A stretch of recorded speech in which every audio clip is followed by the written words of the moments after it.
This is a problem session in which we will deal with some problems based on the material we saw in the last week. We'll begin by considering a key result which we have used multiple times, which was given to you as an exercise. The problem is about proving that the arc length of the concatenation of two curves is the sum of the arc lengths. Let me write down the problem and then let's prove it. So the problem 1 is the following. Let gamma 1 be a curve from the interval AB and gamma 2 be a curve from CD into C be such that the terminal point of gamma 1, that means gamma 1 of B, this is equal to the initial point of gamma 2. It means gamma 1 of B is equal to gamma 2 of C, and hence we can talk about concatenation of gamma 1 and gamma 2. Then the arc length of gamma 1 plus gamma 2, the concatenation of gamma 1 and gamma 2, that is the sum of the arc length of gamma 1 and the arc length of gamma 2. Let's give a concrete proof of this statement.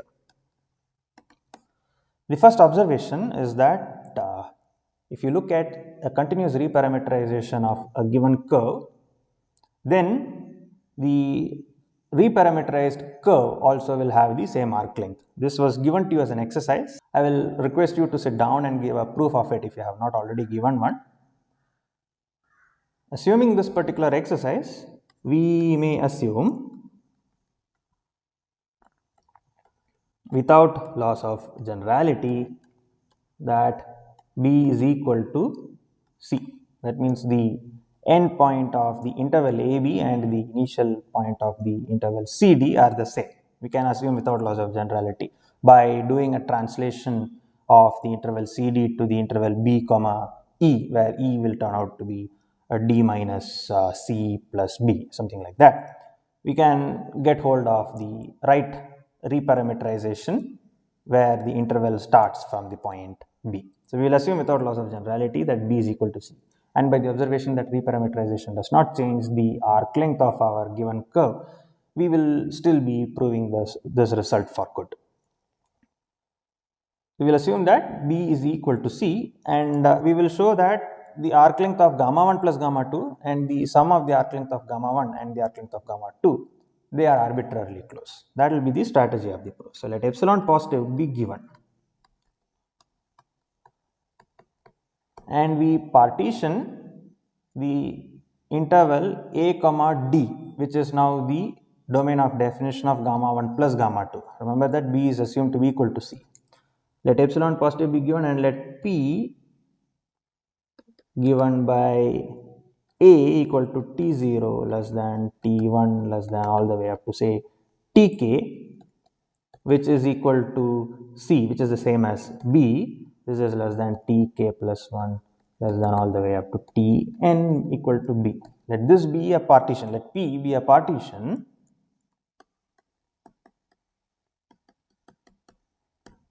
of A comma D, which remember is the union of A comma B union B comma D, which respectively is the domain of definition of gamma 1 and gamma 2.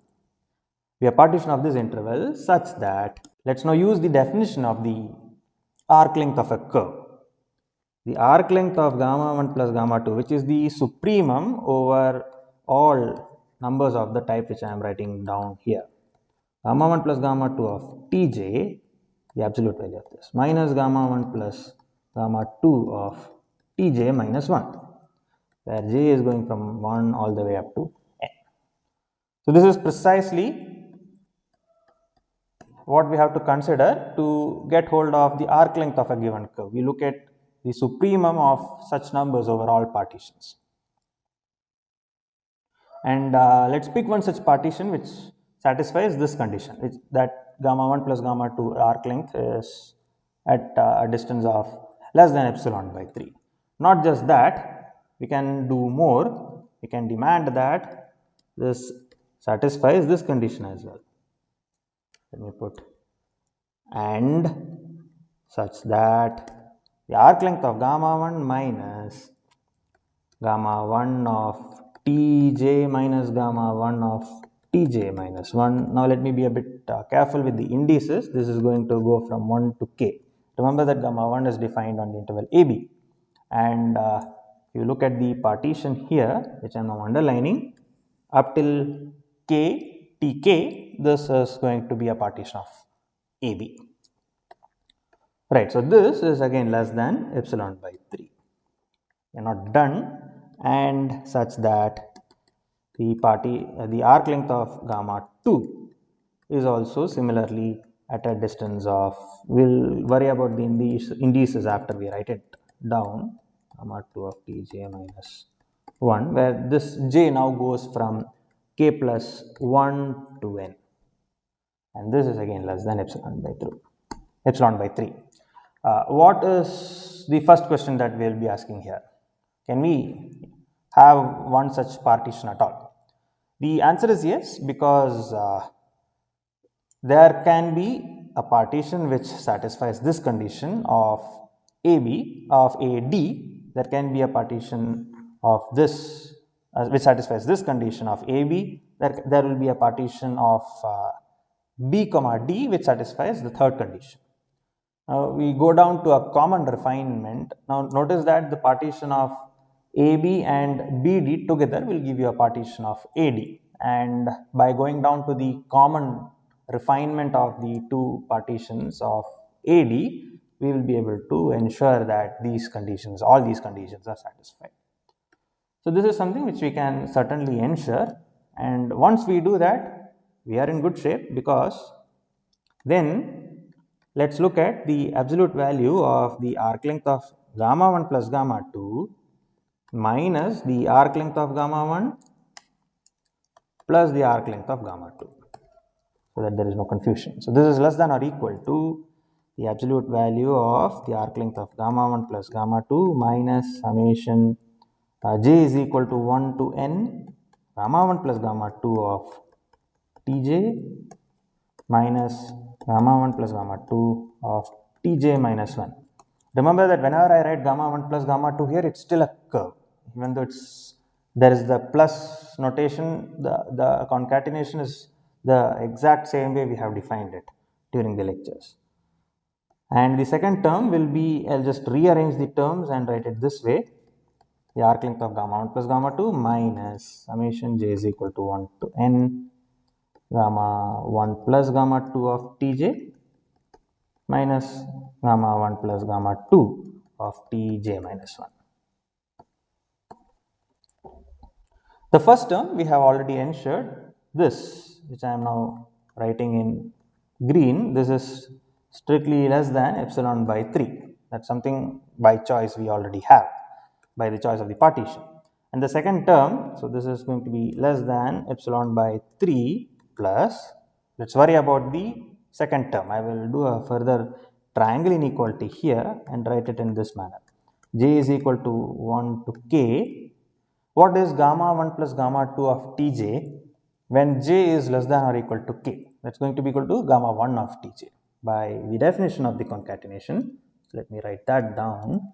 This is basically the same as gamma 1 plus gamma 2 of Tj when j is going from 1 to k minus gamma 1 of Tj minus 1.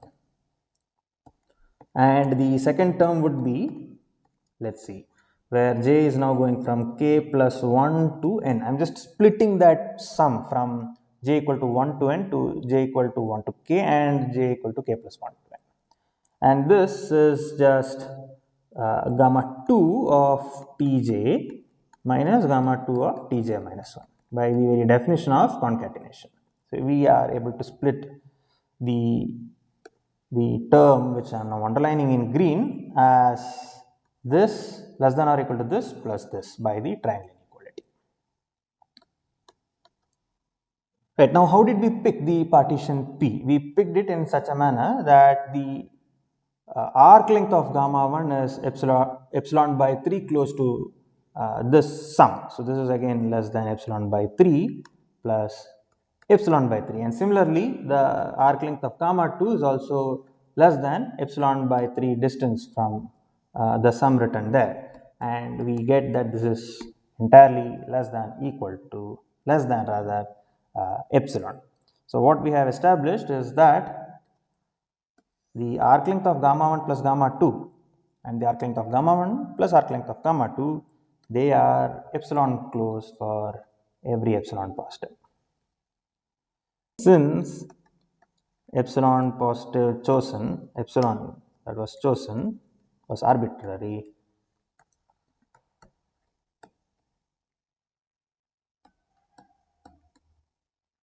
we have the arc length of gamma 1 plus gamma 2 is equal to the arc length of gamma 1 plus the arc length of gamma 2,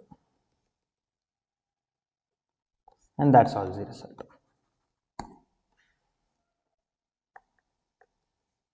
As a continuation, let's now prove one more result about arc length, about continuity property of the arc length. We already have seen that the arc length is monotonically increasing number. May not be strictly increasing, but it's certainly not decreasing. This problem tells us that the arc length is actually a continuous function. Let me make it precise. Let gamma from AB into C be a curve. So remember that a curve means a continuous map from AB into C. Then define the L, function L, which is representative of the length, arc length rather, from AB into R be given by, then define L to be L of t is equal to, defined to be the arc length of gamma restricted to a comma t. Then the problem tells us that L is a continuous function. And L is a continuous function.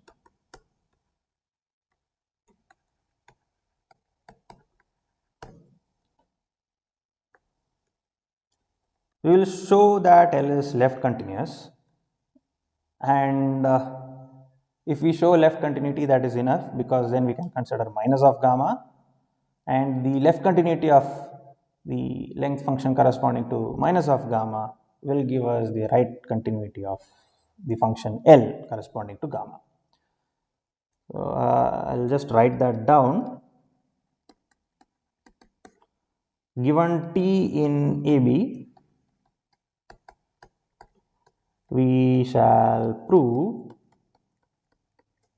that gamma is left continuous, not gamma, L is left continuous. Gamma is already continuous. This is enough since right continuity follows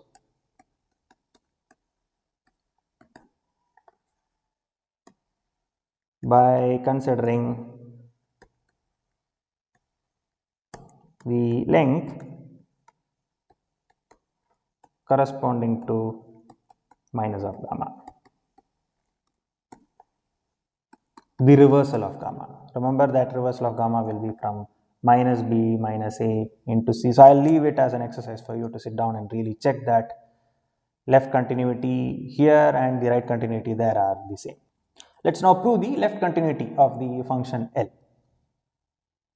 We will show that given an epsilon positive, there exists some delta such that if t prime is in t minus delta to t, then L of t minus L of t prime is less than epsilon. That will establish the left continuity. So let epsilon positive be given. Now notice that gamma is a function which is continuous on a compact interval AB, and in particular it is uniformly continuous as well. So given epsilon positive, since L, or rather gamma, is uniformly continuous on the compact interval AB,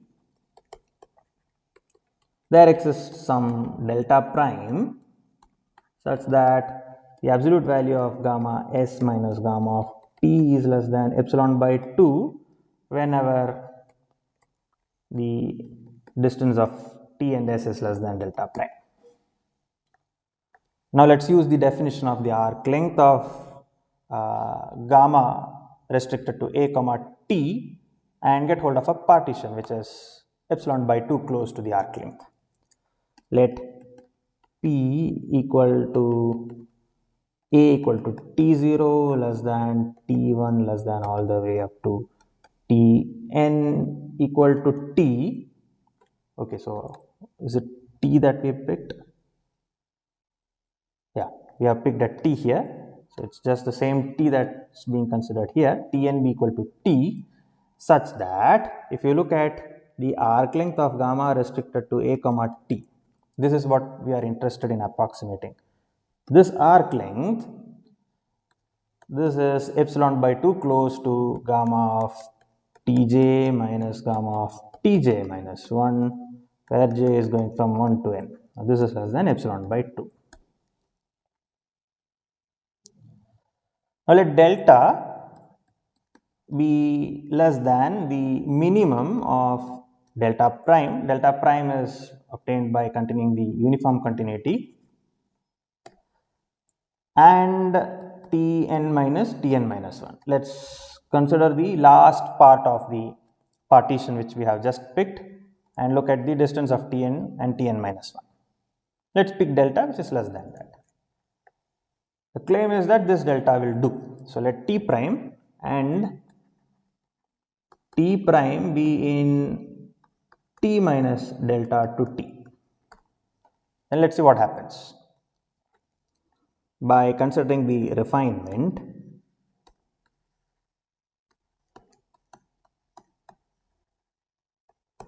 of the partition we have just picked, a equal to t0 less than t1 less than tn now is going to be equal to tn minus, till tn minus 1 there is no change.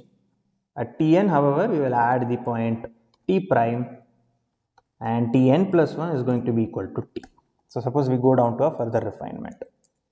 By triangle inequality, we will have gamma restricted to a comma t, this minus the absolute value of gamma of tj minus gamma of tj minus 1. This is going to be again less than epsilon by 2, because when by triangle inequality we are going only closer to the real arc length that you should sit down and think about. We still have this inequality. Now we will use the previous problem to write gamma restricted to at. The arc length of this is the same as the arc length of gamma restricted to at prime, and then the arc length of gamma restricted to t prime comma t. And yeah, so this follows, this is equal by the previous expression, previous problem. And further we will split this into 2. J is equal to 1 to, oh, I was a bit careless, this should be n plus 1 now, because we have added a new point in the partition. Now this is going to be from j equal to 1 to n of gamma of tj minus gamma of tj minus 1. Minus, there will be one more term which is gamma of tn plus 1 minus gamma of tn, which is basically gamma of t minus gamma of t prime. So notice that I have just rewritten the expression above. So this expression is the same as this expression. There is no change. I just rewritten it, and we know that this is less than epsilon by 2. Now let's regroup it. Then we have the arc length of gamma restricted to at prime minus the sum of gamma of tj minus gamma of tj minus 1, where j is going from 1 to n now, plus gamma restricted to tt prime, the arc length of that, minus absolute value of gamma of t minus gamma of t prime. This is less than epsilon by 2. We have done nothing other than regrouping our terms here. No extra thing has been done. Yes. And we will see that now the arc length of gamma restricted to t prime comma t, this minus the absolute value of gamma of t minus gamma of t prime, this is less than epsilon by 2 minus, well, let me write this to be equal to c, where this is equal to c, where c is positive.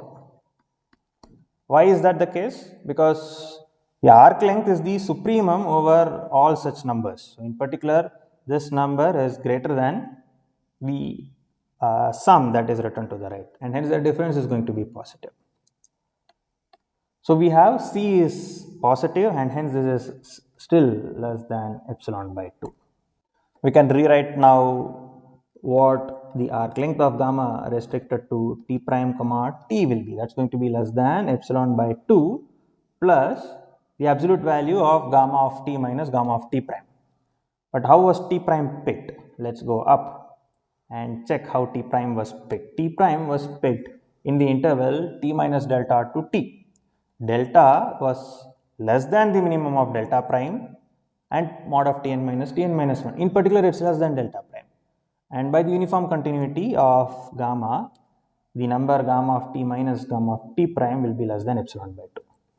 So this will be less than epsilon by 2, which is equal to epsilon. Therefore, gamma restricted to t prime comma t, the arc length of this is less than epsilon. Whenever t prime is in the delta neighborhood to the left of t. We are not still completely done, we are still one step away. We should note here that this is exactly equal to the arc length of gamma restricted to at minus the arc length of gamma restricted to at prime. This is precisely what we have, because this follows by the first problem, and this is exactly equal to i.e. L of t minus L of t prime is less than epsilon. That's precisely what we had set out to do. So we have established that the function L is a continuous function. We have seen how to compute the integral of a function defined on a curve. Let's now do some explicit computations of such an integral. I will not do all the computations. I'll show you how to do the computations in the setting we have discussed, and leave you with a solution at a stage where it can be taken forward by you by using elementary calculus. So we will consider the following function. Let f be the function defined to be equal to 1 by z square minus 1. Notice that this is a rational function which is defined away from 1 and minus 1, holomorphic away from 1 and minus 1. Anyway, we just need continuity on a curve. So what is the curve we are considering? And gamma from 0 to pi into c be the curve given by gamma of t is equal to 2 times e to the power it. So what is the curve gamma here? Gamma is going to be the circle of radius 2 around the origin.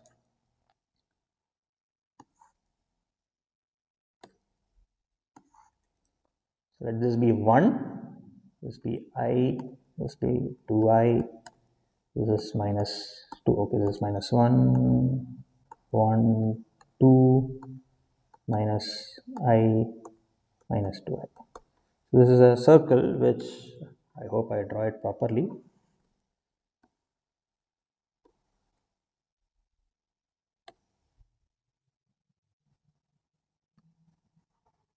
Yeah, this was intended to be a circle, but that's okay. So the green thing that I have drawn is the circle of radius 2, and our goal is to integrate. So what is the goal? Compute integral of f of z dz over gamma. This is what we are going to do.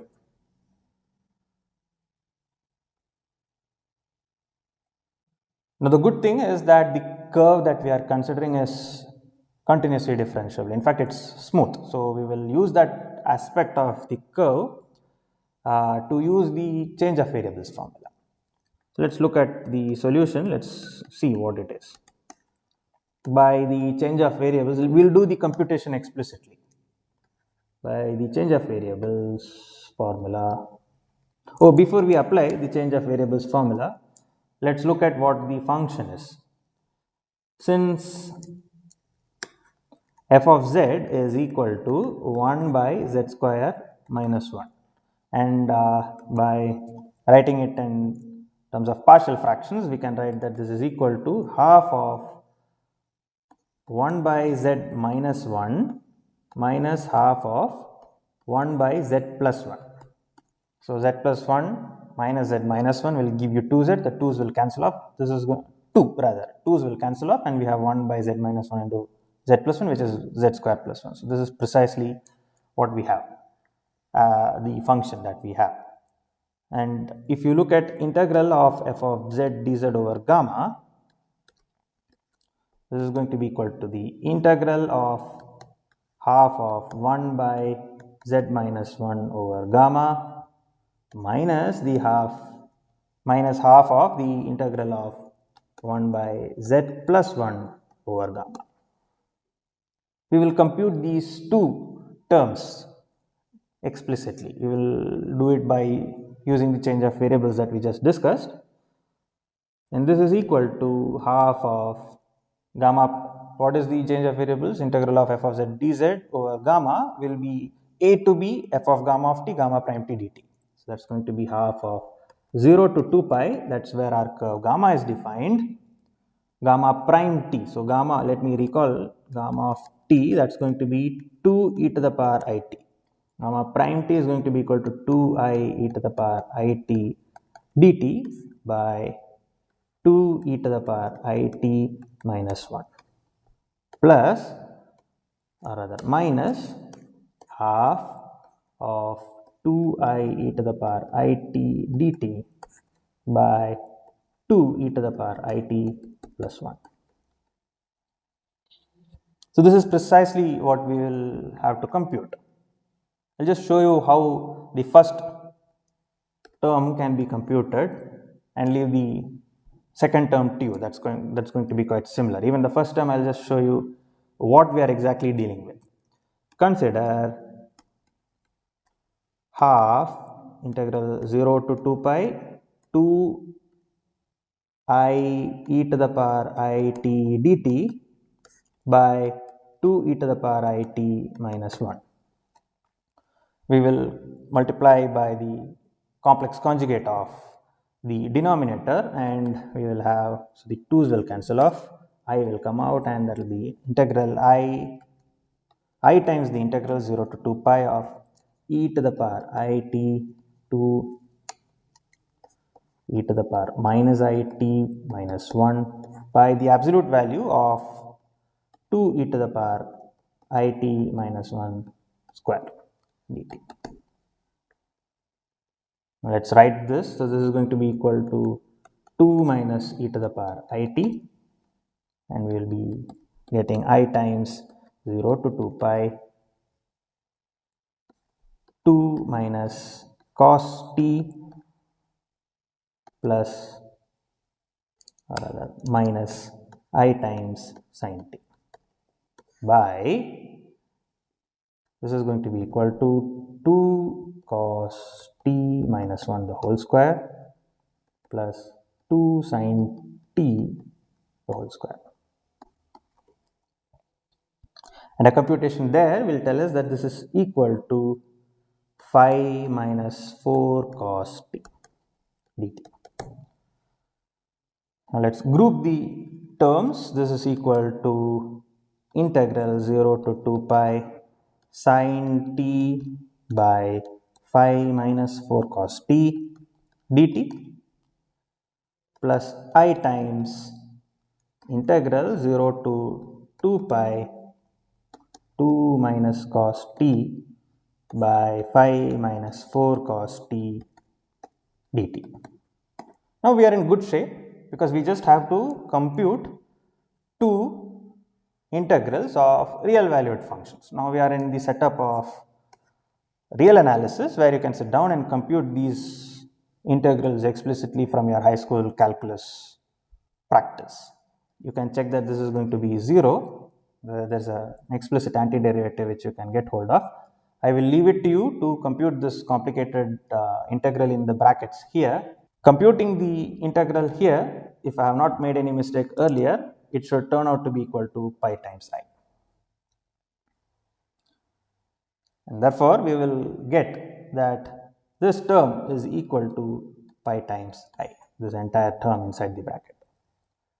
A very similar computation, if you sit and do, you will see that this will also turn out to be equal to pi times I, and we will end up with, so let me just note that down, by a similar computation,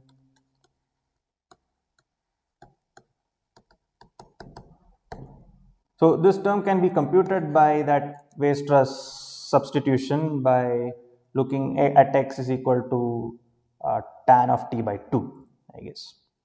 Yeah, anyway, I'll leave that to you. By a similar computation, we also have half of integral of 1 by z plus 1 dz over gamma is also equal to pi times I. And therefore, integral of 1 by z square minus 1 dz over gamma will be equal to pi times I minus pi times I, which is equal to 0.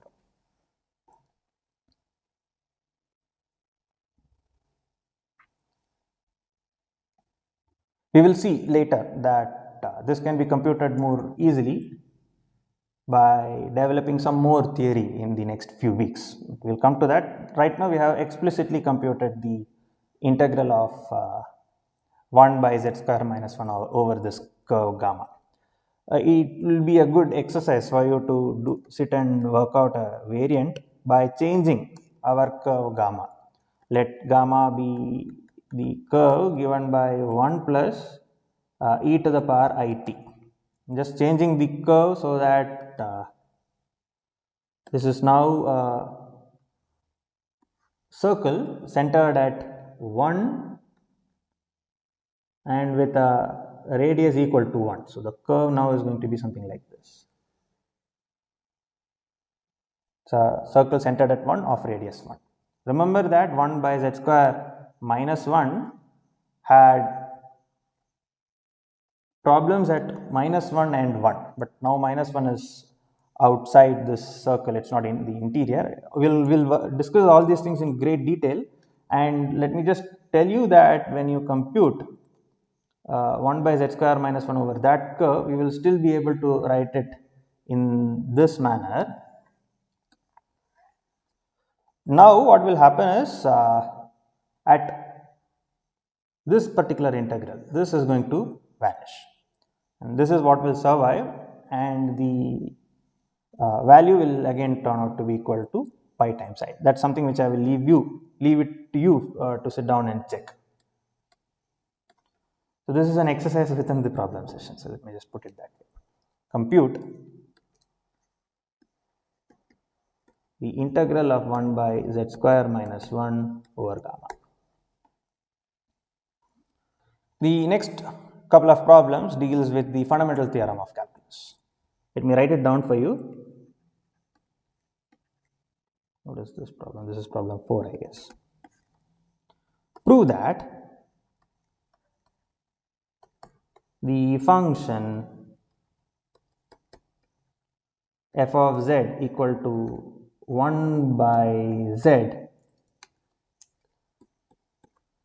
does not have an antiderivative in c minus 0. Omega here is c minus 0.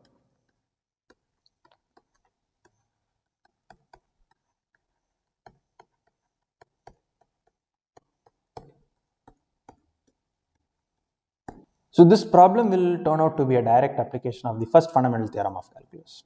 If you recall, the first fundamental theorem of calculus said the following. Suppose f is a function which is continuous and defined in omega, and suppose capital F is an antiderivative of small f, that means capital F prime is equal to small f, and suppose there is a curve gamma, and if we integrate small f over gamma, then we have the integral is equal to capital F of z1 minus capital F of z0, where z1 is the terminal point and z0 is the initial point. We will show that the antiderivative, if it exists in this problem, it does not satisfy the fundamental theorem of calculus, and thereby we will be able to conclude that it does not have an antiderivative. And in order to do that, let's consider a closed curve in C minus 0. Let's give a proof. Let us consider the circle of the unit circle, the circle of radius 1 around 0. Consider gamma of t to be equal to e to the power I t, gamma on 0 to 2 pi. So this is going to be the unit circle of radius 1. Its starting point is the complex number 1 and its end point is also the complex number 1. If our function f had an antiderivative, if f of z had an antiderivative in C minus 0, notice that our unit circle does not pass through the origin, and therefore it is a curve in C minus 0. So if f of z had an antiderivative in C minus 0, then say capital F, then integral of f of z dz over gamma, that's just going to be equal to f of the end point, which is 1, minus f of the initial point, which is also 1, and that will turn out to be equal to 0. So basically the integral of such functions over closed curves is going to be 0. But let's now do one thing. Let's sit and compute explicitly what the integral of f of z over gamma is. Let's compute integral f of z dz over gamma, and in order to do that we will use the change of variable. Gamma is a very nice curve, it's not some arbitrary rectifiable curve. Indeed it is a rectifiable curve, but it's much more, it's actually a smooth function, it's continuously differentiable with no singularities. So gamma of t, so what we are doing can be done for continuously differentiable functions. It's e to the power I t, and by using the change of variables, integral of 1 by z dz over gamma, this is going to be equal to I e to the power I t dt, that is what gamma prime t dt is, by e to the power I t, that is f of gamma of t, and the integral is from 0 to 2 pi. And what we end up is I times the integral from 0 to 2 pi of dt, which is equal to 2 pi I, which is certainly not equal to 0. Therefore, the function f of z equal to 1 by z does not have an antiderivative.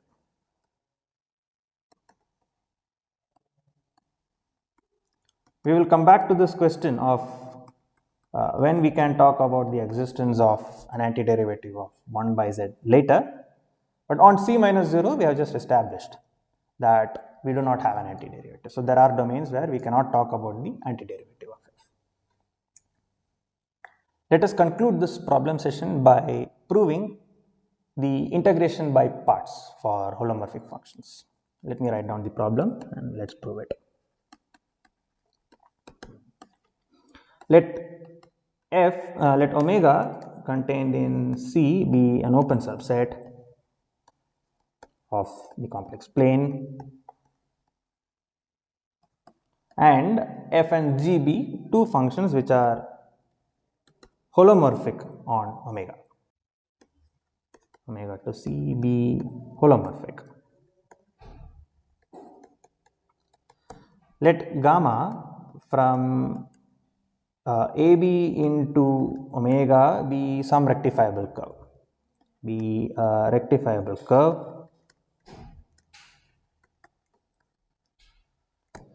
then integral f of z g prime of z dz over gamma, this is equal to f of z1 g of z1 minus f of z naught g of z naught minus the integral over gamma f prime of z g of z dz, where z0 and z1 respectively are the initial and the terminal points of gamma, where z0 and z1 are respectively the initial and terminal points of gamma. The expression written here is what's popularly called as the integration by parts. The proof is actually quite straightforward. It's a direct consequence of the fundamental theorem of calculus. Suppose we look at the derivative of f and g. So let capital F of z be given by f of z g of z derivative of this, so d by dz of this rather. Let me just put a prime here to denote that we are looking at the derivative of f of z times g of z. Then what is the fundamental theorem of calculus telling us? By the fundamental theorem of calculus,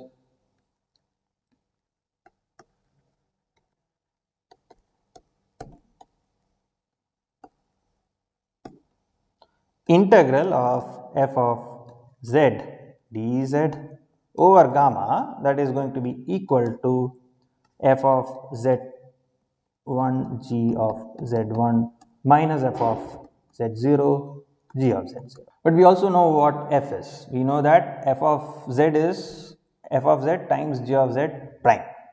By the product rule tells us that capital F of z is equal to f prime of z times g of z plus f of z times g prime of z, where f prime and g prime respectively are the derivatives of f and g. Remember that we have started off with holomorphic functions f and g, so all this makes sense. And by the properties of the integral we have discussed earlier, integral f over gamma, integral of f of z dz over gamma, this is equal to the integral of f prime of z g of z dz plus the integral over gamma of f of z g prime of z dz. And that's precisely what we had set out to prove, that both these numbers are equal. And with that we get a very straightforward proof of the integration by parts. Let me stop here.